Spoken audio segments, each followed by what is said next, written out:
Hello, everybody. When you come on, if you don't mind adding your name and your location to our chat or records, that would be wonderful. We'll start here in about 1 minute.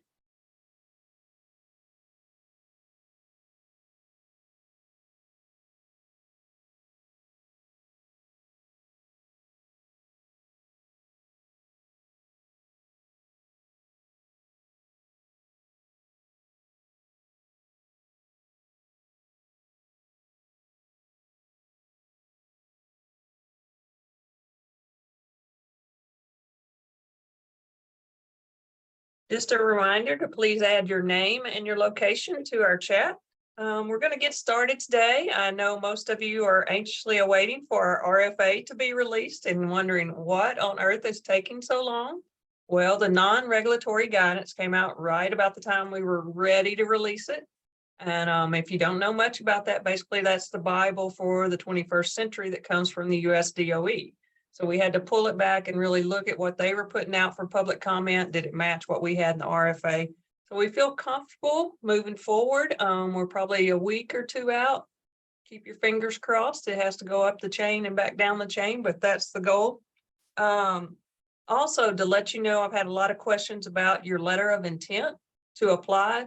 You will have new due dates. Everything will be new as far as due dates. Remember, your letter of intent is not mandatory. If you want to submit that or plan to submit that, just know as soon as the RFA releases, Erica will have it out. We'll have it on our website.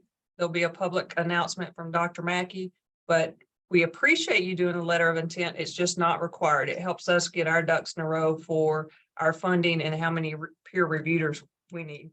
Rebecca, Elisa, myself, Joe, Ellen, Kim, everybody's been on the road out seeing the wonderful things going on in the summer sites. We appreciate you letting us in and showing us what's going on. Want to remind you, if you're cohort 15, to prepare for the closeouts. If you want to call and schedule that now, that would be great. If for some reason you don't plan on operating in August or September, because the grant closes in October, we need to know that as soon as possible because that affects our next phase, cohort 17 of funding. So again, schedule your closeouts and let us know if for some odd reason you're not going to operate those last 2 months of this grant cycle. At this time, I'm going to turn it over to our wonderful Y for Y people. Take it away.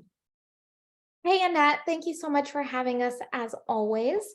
And we are so happy to be with you all virtually once again. And we are going to start off as always with a quick disclaimer from the U.S. Department of Education. This presentation was produced under U.S. Department of Education contract number ED-ESE 14D0008 with Synergy Enterprises Incorporated. The views expressed herein do not necessarily represent the positions or policies of the U.S. Department of Education.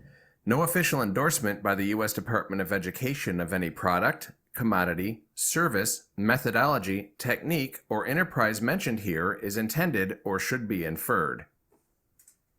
Alrighty, now that we have all been disclaimed, we are ready to get started today with our discussion of creating effective homework and tutoring sessions in out of school time. And we know that this is a top subject for a lot of 21st century programs. As we're coming into summer programs, we know that you might be focusing more on tutoring because kids don't generally have homework during the summer unless they're doing extended school year. But this is really a session focused on understanding when kids need tutoring versus when they need homework help, and the kinds of structures and routines we can set up to make those sessions really effective to meet the needs of the students in our programs.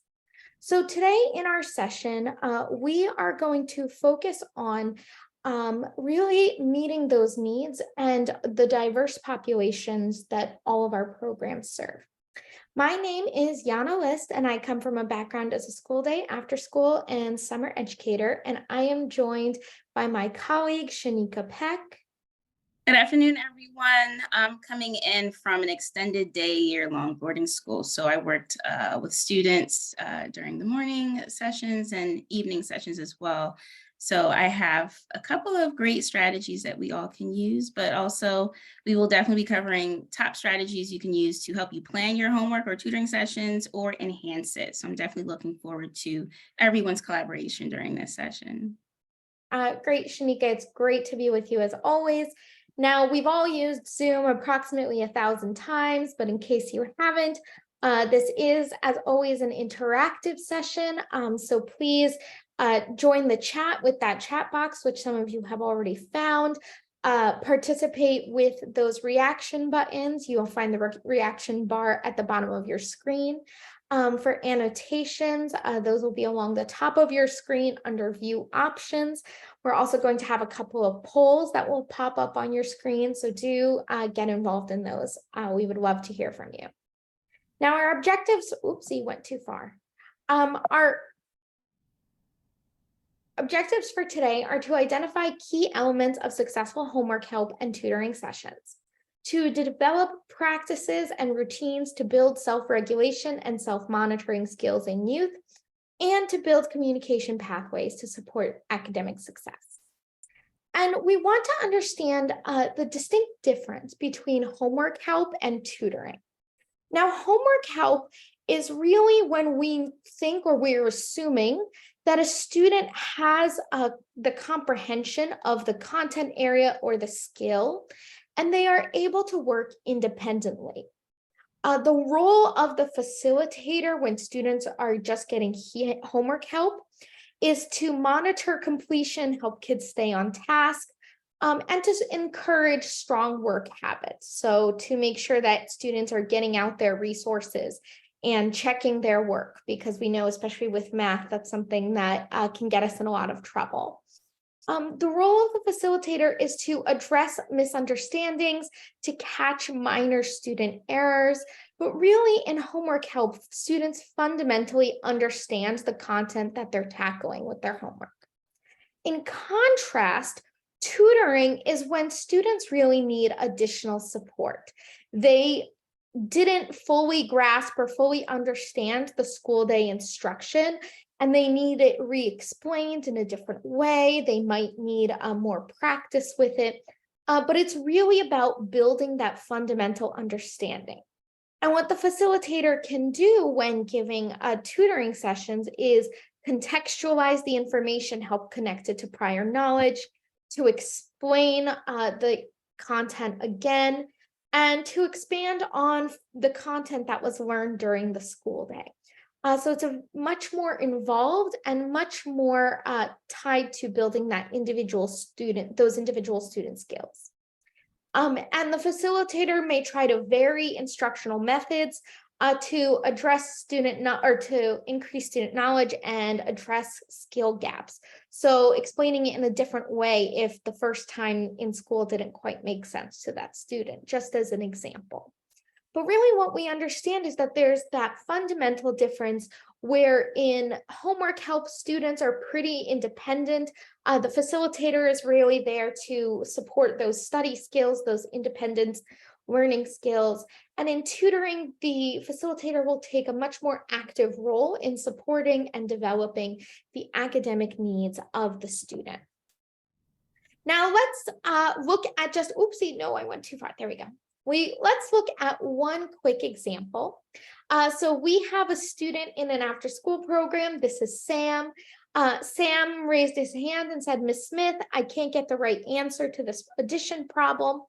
And Miss Smith said to Sam, "Can you show me your work?" And here is Sam's work. So Sam said that 1.75 is plus 8.75 is 9.40. So that is Sam's answer. And Miss Smith looks at that, and Miss Smith has to really think about Sam's needs in this moment. And does she think that Sam needs homework help, or does Sam need some tutoring here? Oopsie, I went too far. There we go. Shanika, can you pull up the poll?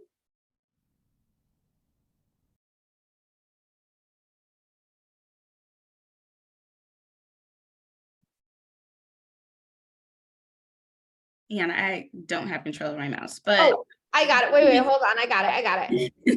we can actually just use the chat here. So you guys can just add whether or not he needs homework help or tutoring in the chat. Shanika, you should be able to control your screen now to go back.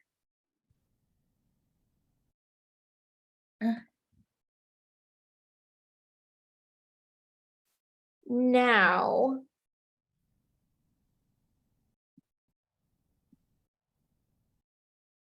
there we go. And you can all let us know in the chat box. The remote sharing or remote control of the screen seems like a good idea, but then it sometimes gets a little tricky. So Shanika, as we're waiting for some answers to come in, I'd love to just summarize the thoughts that Ms. Smith should really be considering.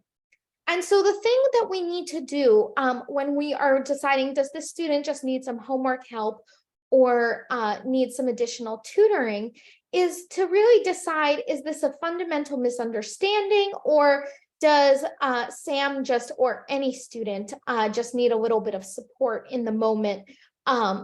And so what I see here is that Sam might be showing a fundamental misunderstanding. I've heard from, it looks like several of us agree that this would be a case for tutoring, which I agree with. Because Sam's answer, you might notice that Sam forgot to carry the 1. And Sam did that twice, which makes me think maybe Sam didn't just have an accident. Sam doesn't fully understand that you need to carry the 1 when you're doing addition. So like we heard from the audience, that this is probably a moment to tie in and to meet Sam's individual needs with some tutoring help. So thank you everyone for participating. Shanika, I think you have control of the screen now. Okay. There it is. So when we are providing students with those resources, there's really 5 key strategies that we can use to decide and offer the appropriate resources. So to start off with, we want to set goals and gather information. We need to understand what our students need and really decide what kind of services they need. Do they need tutoring? Do they need homework help? Then we need to recruit the appropriate staff. With homework help, which is much more focused on some of those productive study behaviors rather than reintroducing or re-instructing students, you don't necessarily need staff with a lot of expertise or a lot of skills in instruction, because that's not what homework help is. But if you know your program wants to offer tutoring, then that means you have to think about and try to recruit staff that can offer those high-level services, whether that you have access to school day tutors or paraprofessionals or even teachers that have that level of knowledge and skill to meet the needs of the students. You also have to think about how you're going to design and organize your learning space. That's something that we talk about a lot here at Y4Y in terms of productive homework help spaces. Different students prefer to study in different environments. Some students like to study in silence, others like to listen to music. Some want to only study individually, others like to study in groups. So we really have to think about the right way to set up the room so that students have access to the resources they need, and also are developing those study skills and leveraging those skills in whatever ways that really suit their preferences. We also have to plan learning experiences, and we want to make sure that especially tutoring and meeting those academic needs is a part of everyday life in our programs, whether there are defined tutoring groups that meet with a teacher on specific days to get additional support, making sure that we have really structured what our goals are for our students, and then building really important systems of communication. And that's where our relationship with the school day is absolutely fundamental, because we have to make sure that we are supporting the learning that is already happening in the school day. So one of the things that's really important, if students are using a very specific math curriculum, oftentimes it's a different curriculum than what the adults experienced when they were students. And if you know what curriculum students are learning from during the school day and have some time to learn about it, then you can make sure to use consistent language and explanations that align with what kids hear during the school day, increasing their skills and reducing confusion. So having that communication with the school day is really important both for homework help and for tutoring sessions to make sure that we are helping students learn those skills and matching those with the learning that is happening during the school day.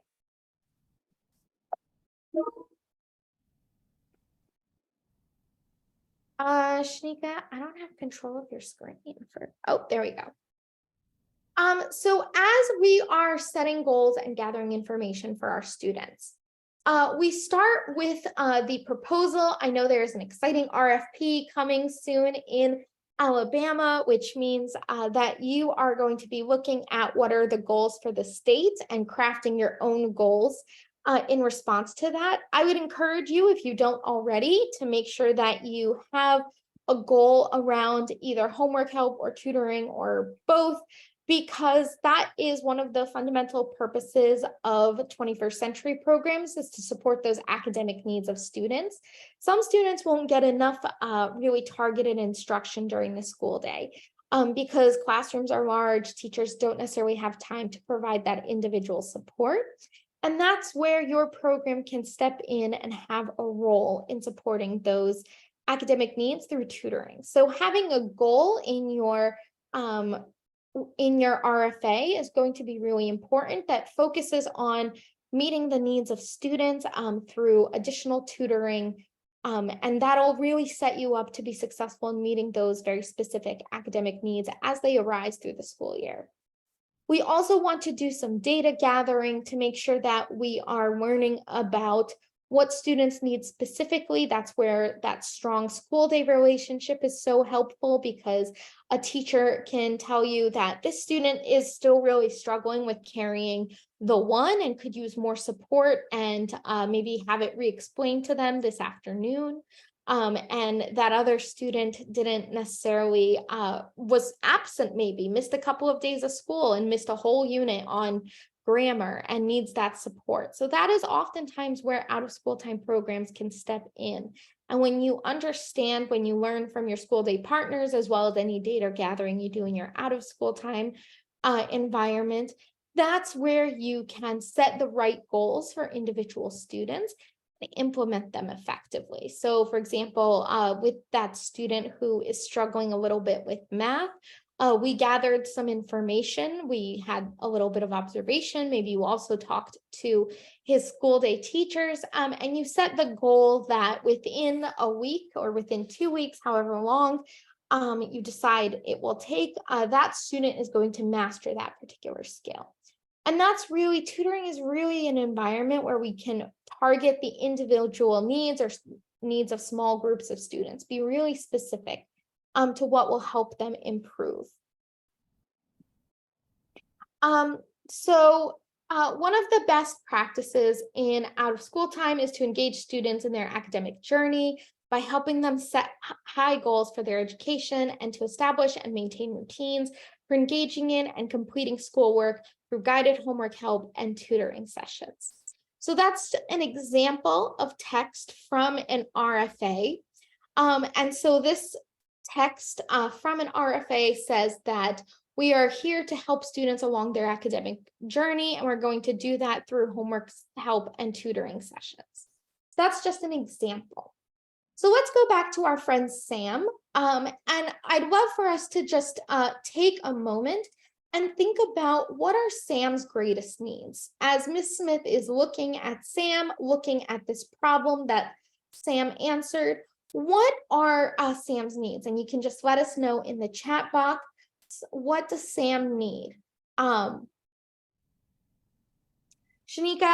one of the things that we've already touched on, that we already know that Sam needs tutoring. So we want to drill down when we're planning our tutoring sessions.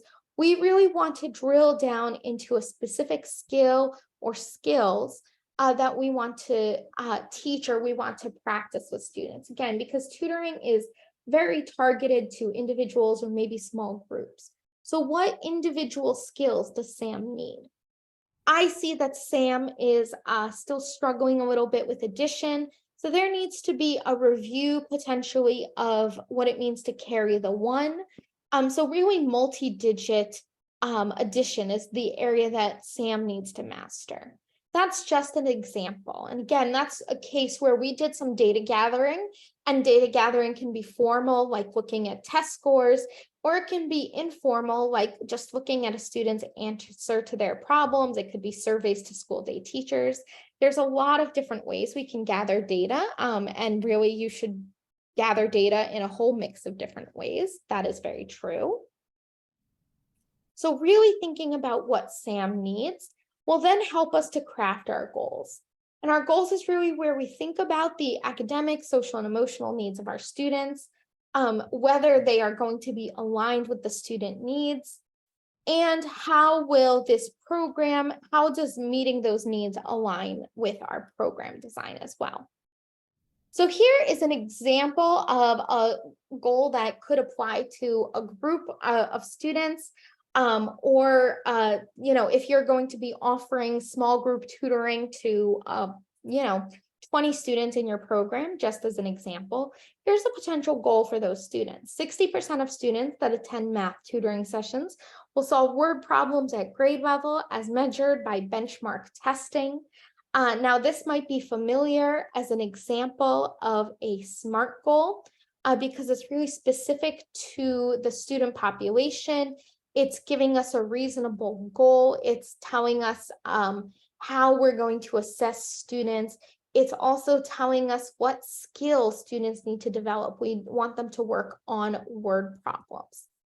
So once we have really defined those goals for either individual students or small groups of students for those tutoring and or homework sessions, we then can start to think about hiring the right program staff and designing our program structure. Now we're recruiting and training our staff. Maybe you have access to school day educators who already have a lot of background and training in providing small group instruction, or maybe some of your staff are college students, or even sometimes high school students who don't have a lot of background in that area. And so if that is the case, we may need to train staff with those skills that they are not necessarily coming into our program with. And we also need to think about how we are going to design the program to make it really accessible to all students, and to make sure that all students are going to have the learning environment that works for them. And as you're hiring your staff, you want to think about the knowledge, skills, attitudes, characteristics, and training that those staff have and that they bring to your program. So do they understand that math content? Do they understand how to carry the one? Do they have the skills to do small group instruction, to identify student needs and respond to those in language that is accessible and makes sense to students? Do they have a good attitude? Are they really positive and excited to help students and enthusiastic about meeting the needs of individual students, small groups of students?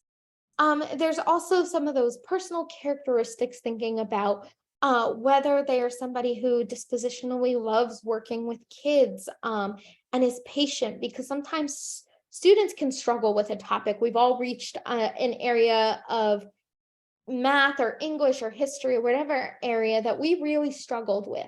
And so as an adult, it's their responsibility to be really understanding when a student struggles and be willing to try other methods to teach that content to students. And finally, training. Does the staff member already have training in providing those kinds of supports, either through homework help or tutoring? Or what kinds of training do those staff need to be successful in that environment? You also have to think about designing your program And that means thinking about your schedule design. When are students going to do homework? When are they going to get tutoring? For how long, how frequently? You have to make sure that you have a clear flow chart of responsibilities. So who among your staff are going to be leading these activities? You also have to think about the format and the routine. So how are students actually going to do this? Is it going to be all individual, small group? Are there specific practices they follow when they start homework help or tutoring? So answering all of those questions, as always, what we emphasize in Y for Y, thinking ahead will help us be more successful in the future. That really comes into, we've thought about Sam and we've thought about the fact that, hey, Sam needs support in learning how to carry the one. So Sam is going to need some tutoring. We also want to think, what does Ms. Smith need to successfully support Sam in this environment? And so I'd love to hear from you. What skills or knowledge does Ms. Smith need to help Sam be successful with, that addition problem with carrying the one? I also want to highlight, Joe said that we may also want to provide targeted parent workshops as well to help build specific skills. I 100% agree with you. We know that parents and families are a huge part of students' educational journeys. We want to support them, engage them. We also know that over 80% of families and caregivers report helping their child with homework at least once a week, and that's consistent across demographic groups, 80% or higher. So we know that students are getting a lot of support at home.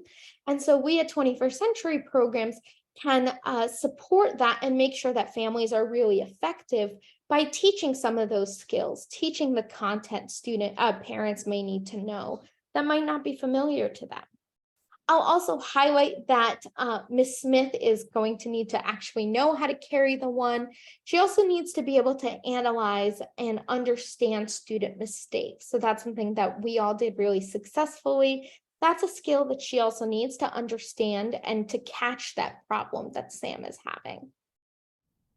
So with that in mind, now that we've talked about what we can do as what facilitators need to know, I'm going to turn it over to my colleague, Shanika Peck, and Shanika is going to talk about creating an environment that supports those learning needs for students.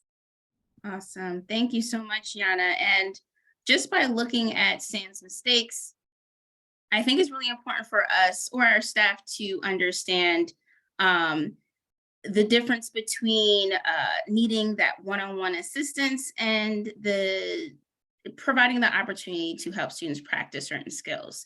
So I saw that Sam was able to, write the 4 down from the ones placed in 14, but he didn't carry the 1. So maybe there's an issue with his procedure, right? Maybe he's forgetting that imaginary 1 at the top, and maybe this is more of a focus on number sense or place values. So as you're building your homework or your tutoring schedules, it's really important that students get into the routine of prioritizing their assignments. Now, this happens a lot in programming. Some students have a clear sense of what tasks or assignments that need to be done or completed immediately versus something that isn't due for another couple of weeks. Now, what you can do is organize your students into 3 different groups. Maybe you can use these groups as stations. So in this case, we're saying that we're going to group our students into 3 areas. Let's say group A is focused on tasks that are due immediately.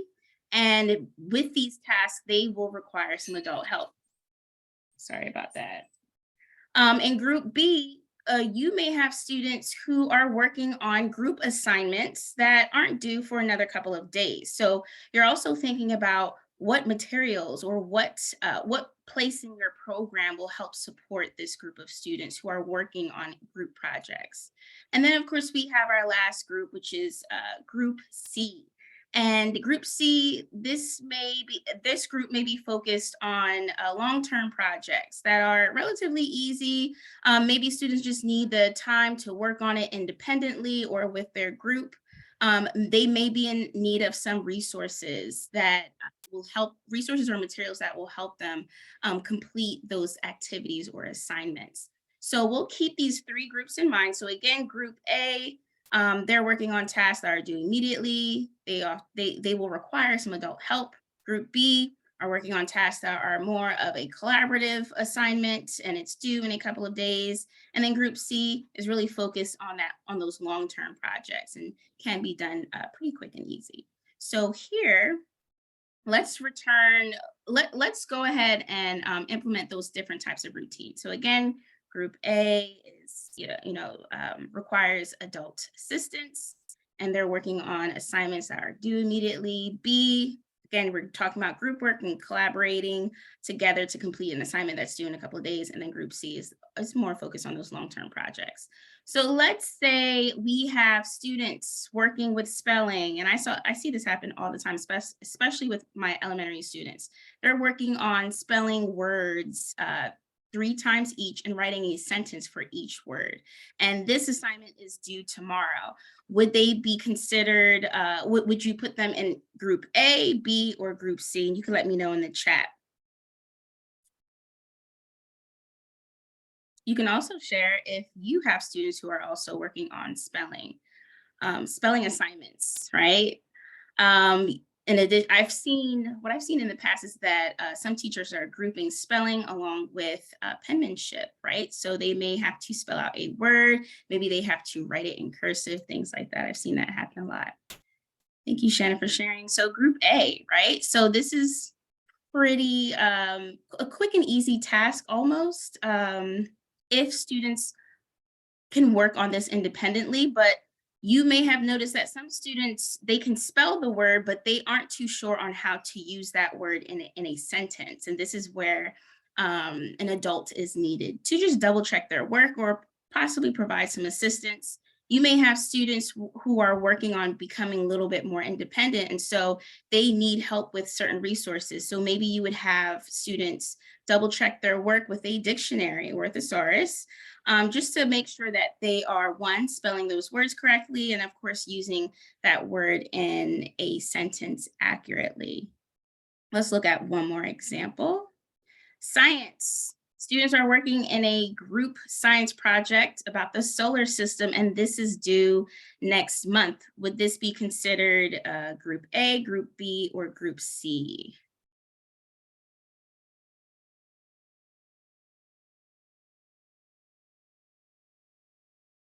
And again, group A requires adult help. It's due immediately. Group B, it's due in a couple of days. It's more of a group project. And group C is long-term projects. It's usually quick and easy. All right, I see some group C. Anything else?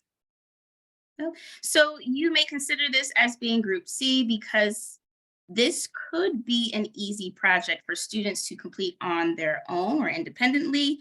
They may require some materials or resources to help them put that solar system together. This could also be done under group B, right? Maybe this project could be done as a group. And you may have students working on different parts of this solar system. They just have to piece those 2 things together. So as you're creating this practice, this routine for students is really helpful to have a clear sense of the expectations around student projects, tasks, or homework, things like that. I know a lot of teachers, they encourage students to complete their homework independently so that they understand what areas they need to develop further in the classroom.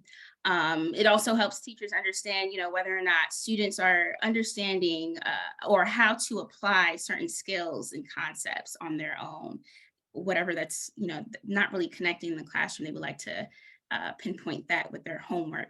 Then, of course, if it's tutoring, right, we can definitely tie in some tutoring here when it comes to grouping our students, right? So you may have group A in your tutoring sessions, maybe twice a week, and you may check in with group C, maybe once a week or once every 2 weeks, just to make sure that they are completing their part of their project.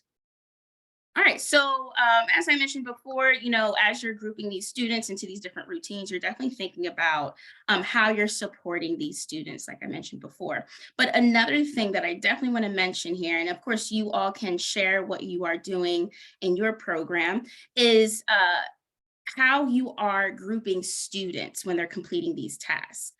Should students be seated? Or are they in a place where they should be alone, away from distractions? Do you have a space in your program where students can complete their homework assignments without noise, maybe in silence?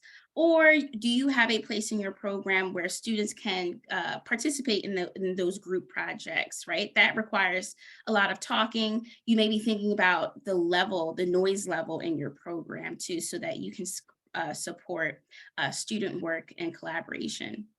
And of course, materials always pop up with our tutoring and homework sessions, right? In terms of Sam, right? What math materials will be needed to support Sam's development? Do you need math manipulatives? If you're leading homework or tutoring sessions that require buddy reading text, do you have access to that? Or are there any other specific supplies that you'll need to support your homework and your tutoring program? That's really important for you to think about. Now, I don't know about you all, you can definitely let me know in the chat.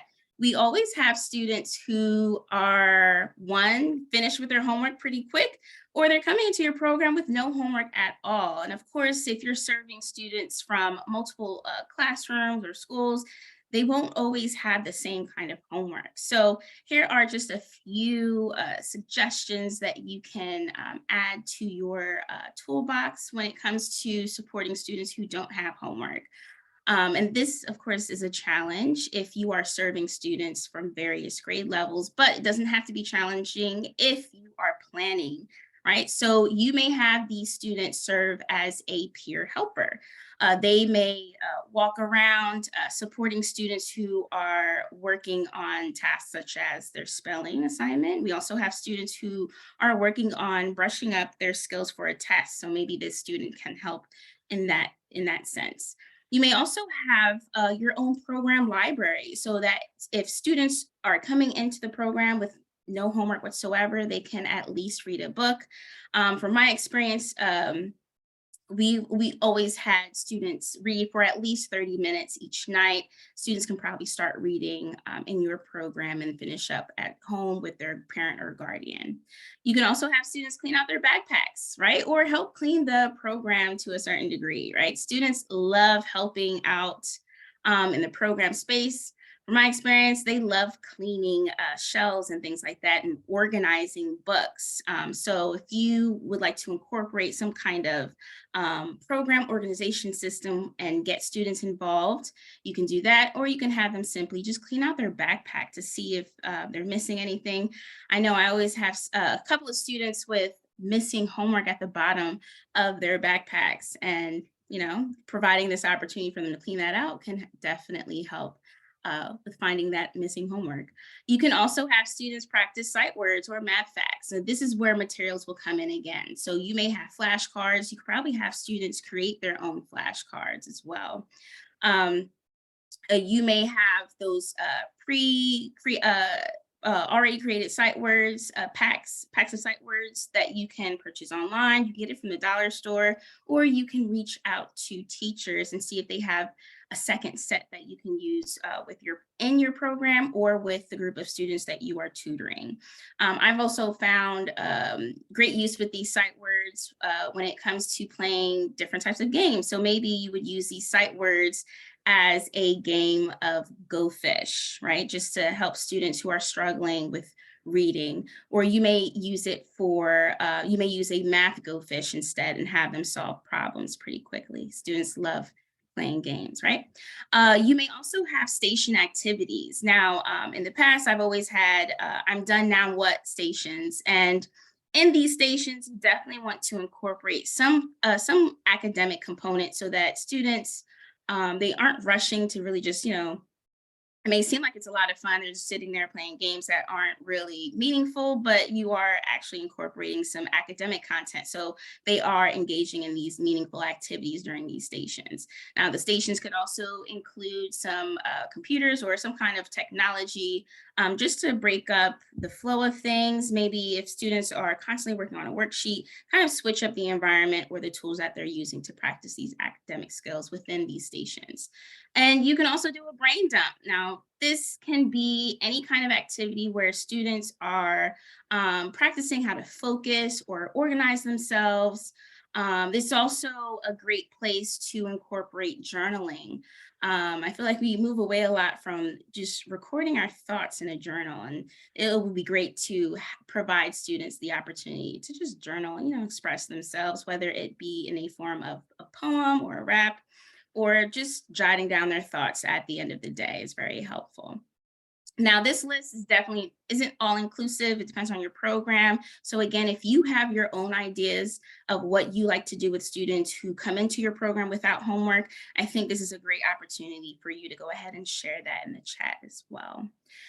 Now, as we move on, we are thinking about our next strategy, right? So I mentioned this a little bit before, about your area or your program space that can support your students during these homework sessions. A couple of good questions to ask is whether or not you need that quiet, well-lit space. I know some programs don't always have the ideal space to support students during homework and tutoring. You may have access to a hallway or maybe a place in the room, maybe a corner away from any distractions. You may have your students with their backs turned against other activities that may be happening in the room. You may have them face out the window, or have them in a position where the only person they're seeing is possibly their tutor, right? So definitely think about ways you can set students up for success and away from any interruptions when they're completing their work. You may be also thinking about any desks or tables that your tutors or homework helpers will need to make sure students are comfortable, and make sure the furniture that you're using is appropriate for a student's size. So again, they're comfortable and really focus on just the work at hand. You're also thinking about the different resources that you can use. I mentioned before math manipulatives, right? Do you have these things in your program, right? Do you have those Unifix cubes or counters to help students when it comes to organizing their thoughts with math? It's also great to partner with your school day to see if they have some pair reading texts to help support students with literacy. Materials like that would be very helpful when it comes to designing your space. You're also thinking about the different routines. So I know we have 3 different groups. You're thinking about 3 different areas in your program space to support those groups, whether they need a quiet space. Maybe these groups would need a computer. If so, will you be able to provide any headphones? Because if you are working in the same space as students are being tutored, again, we're really trying to eliminate any distractions. And making sure students are completing their assignments on time. All right, so our next strategy is how we are planning learning experiences. Now, we've always incorporated some kind of academic skill and content knowledge, but I really want to focus on those self-regulation and self-monitoring opportunities in homework and tutoring. I feel like it's really, really important. And we always forget about it. And I think this is something that Sam can also use, or Sam's tutor can use when it comes to supporting his progress as a student. So first we'll define self-regulation and self-monitoring. As we go over these definitions, if an activity you've done in the past kind of falls under one of these 2 things, again, feel free to share it. But when I say self-regulation, I'm talking about providing those opportunities for students to practice their ability to control, monitor, and manage their behavior, emotions, and thoughts. When we're talking about self-monitoring, it's more of a strategy that students can use to assess their own behavior and record their results. So when I think of self-regulation, I'm thinking about students being able to operate within that group setting, right? So if you have students who are working in a group, are they aware of, and this happens a lot, are they aware of when it's their turn to talk, right? Are they allowing their friends to complete their thoughts and their sentences so that they can continue to share? Are they actively listening, right? Those are a few things that you may be looking for in terms of self-regulation. You may be also thinking about how students are following your program's agenda or schedule. All of those things could possibly fall under self-regulation. But we're going to take a closer look at self-monitoring, right? So self-monitoring, again, it's a strategy that students can use to help support them during these homework and tutoring sessions. So you may have students answer these 3 questions.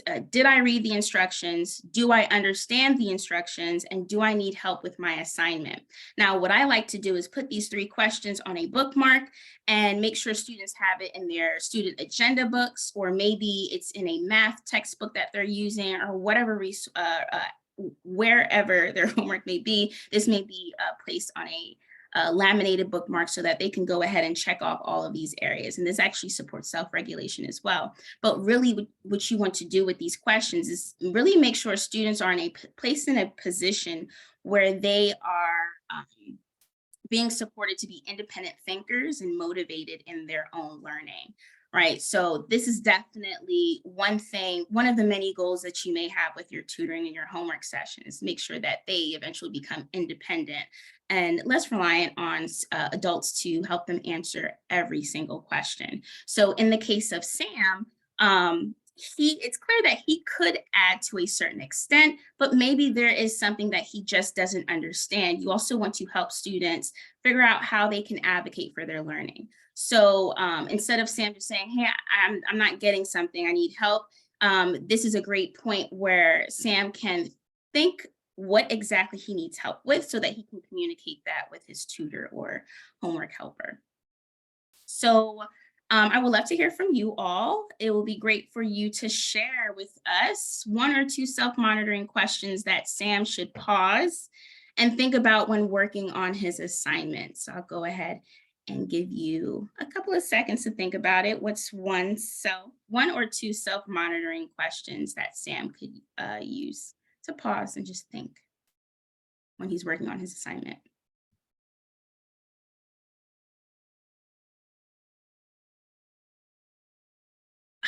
Thank you, Yana, for sharing that. It's great. Have I seen this type of question before, right? Does this look familiar? And if I was able to answer that question in the past, can I use the skills and the knowledge and apply it to this question, right? So this ties back into procedure, right? Is Sam aware of the regrouping procedure, right? Is he forgetting to carry the 1? Did he show his work, right? Any other questions?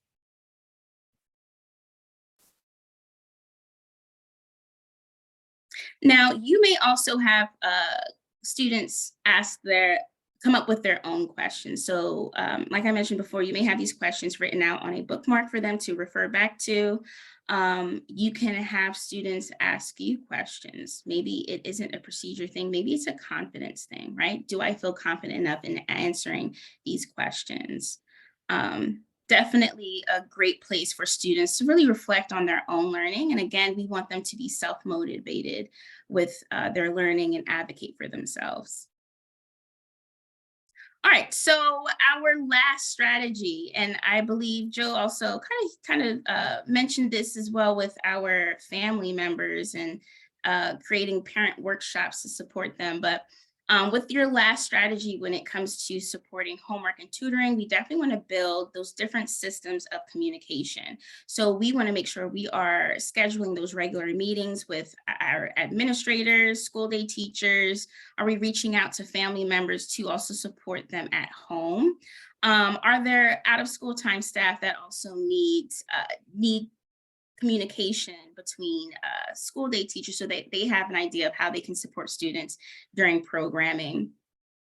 I think a great way to build this communication, the system of communication, is really just asking how these people would like to be communicated to, right? So if you're establishing consistent communication, you definitely want to make sure you're on schedule, right? Are you checking in with school day teachers bi-weekly or weekly? Maybe you're touching base informally at the end of the school day, or as students are trickling into your program, if they're being dropped off by their teachers. I know some programs have school day teachers working in the program. Is there some way that you can schedule or make an arrangement around how they can communicate their needs in the classroom and how it can translate into the program space?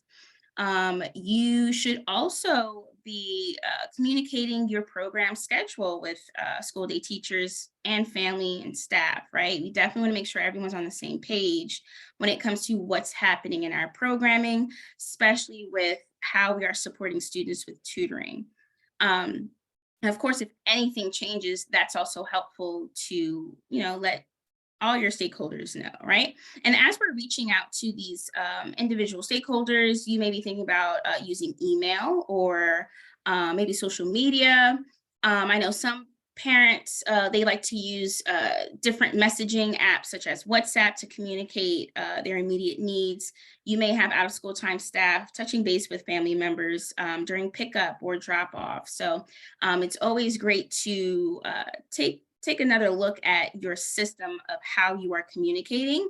You're also collecting feedback, right? Just to make sure that it's working for everyone. And if not, definitely be open to different ways that you can improve your system of communication. All right, and so we're going to talk a little bit more about family involvement, right? So that's always a huge deal when it comes to out of school time programming. It's especially important with tutoring and homework sessions because sometimes we can help support students outside of our programs by making sure our parents are well prepared and equipped to support students at home. So this may happen through informal relationship development. So again, you may have staff members who are touching base with parents during pickup or drop off or any other events. You may be participating in a back to school night.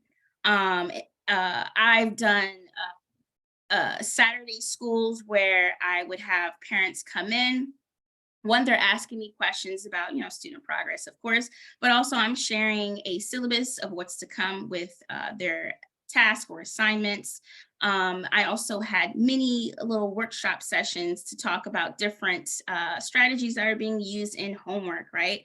One of them being long division. That's always been a hot topic with fourth grade parents as they are learning that students are using different methods and strategies to solve long division problems, and they want to be on board as well, instead of having their students at home saying, well, my teacher does it this way, and they're picking their brains, figuring out like, why are we doing it this way when, my way is always quick and easy, right? So definitely providing those opportunities for families to come in, ask questions, and really engage in how you are supporting your students in your program. You may have family meetings, maybe you have a parent liaison or maybe a parent ambassador who can communicate what is happening in your program to other families. And I mentioned this before, it's great to have multiple modes of communication. So again, are you using email or a platform where you can send out a quick text or a message, maybe a phone calling system? Definitely check in with your families to see what mode works best for them, and possibly schedule maybe a different schedule where you are communicating different things. So it really depends on the needs of your students and your families. Now, as you are sending out different forms of communication, it's also important to think about the language that is being used, right? Will you need a translator? If you're using a translator, you're thinking about the language that's being used in your communication. Is it easily understood by all parents? If you have a program that's serving a majority student population who may be speaking Spanish, are you putting the Spanish translation first and then the English translation at the bottom? So it really depends on your student population, but we should also be thinking about the language accessibility of your communication to parents and families, of course, right? Now, we mentioned this before a little bit, right? Family as active participants. It's always great to have family get involved during programming if possible. I always like to have parents who volunteer to at least lead some kind of opening activity. This could be skip counting with the students, just so that uh, parents have an idea of what activity they can do at home that doesn't require any resources or materials. That's always fun to do. And of course, students love to see their families participate in their program space or their classroom. So I think it's always great to provide those kinds of opportunities for your families. Now, let's go back and we'll think about Sam. Right? So let's say you chat with Sam's caregiver during pickup time, and you're thinking about one piece of information you would like to share about Sam's academic goals and needs. What would it be? What would you share with Sam's caregiver during pickup time, given what we know about Sam?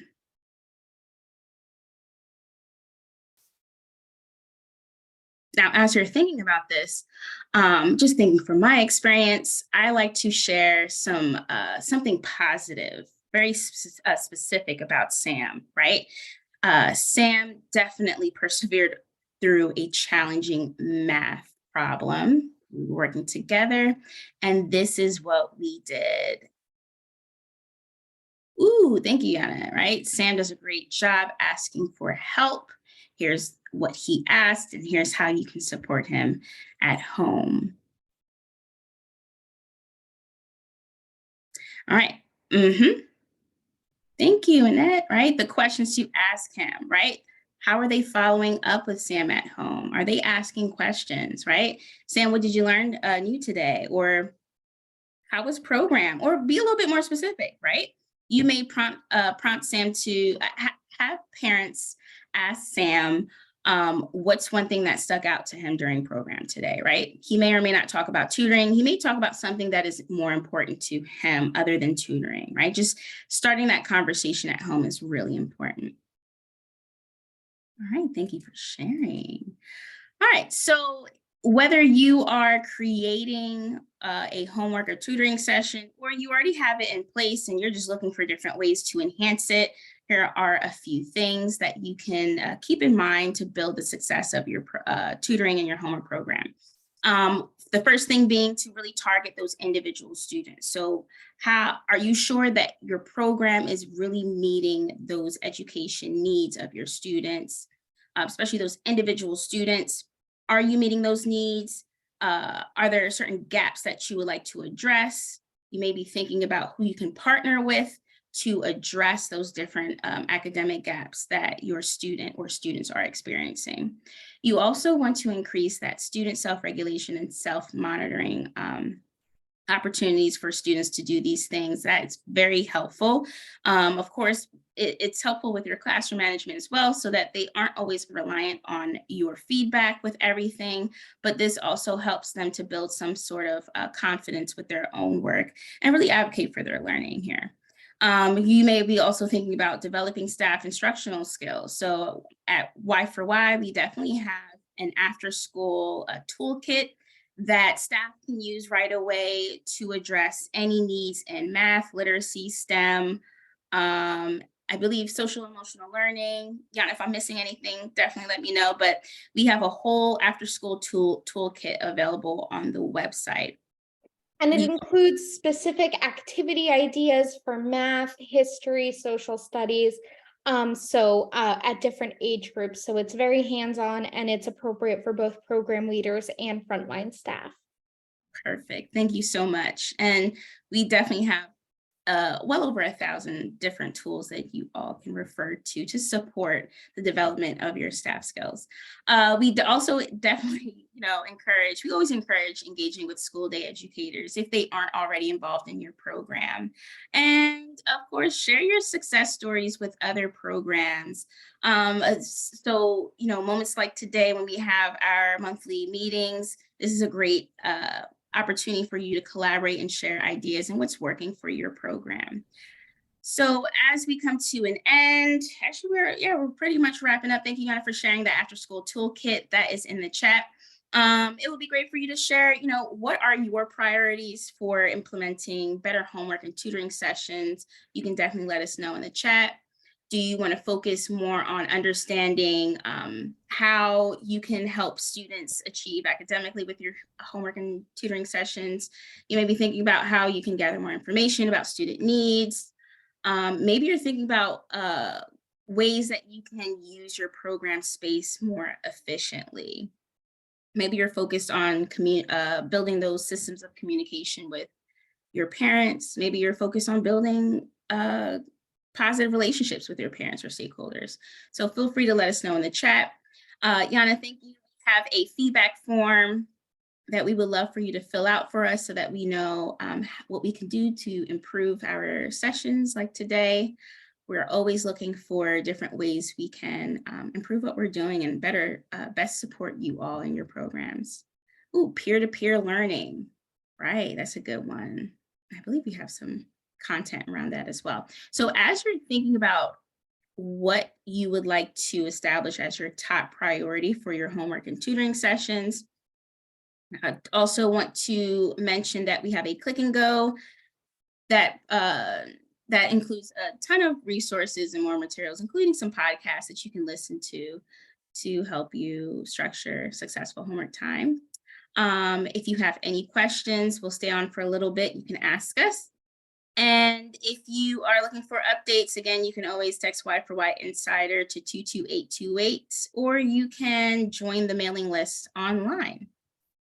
And that is our email. If you have any specific questions, feel free to reach out to y4yta@seiservices.com.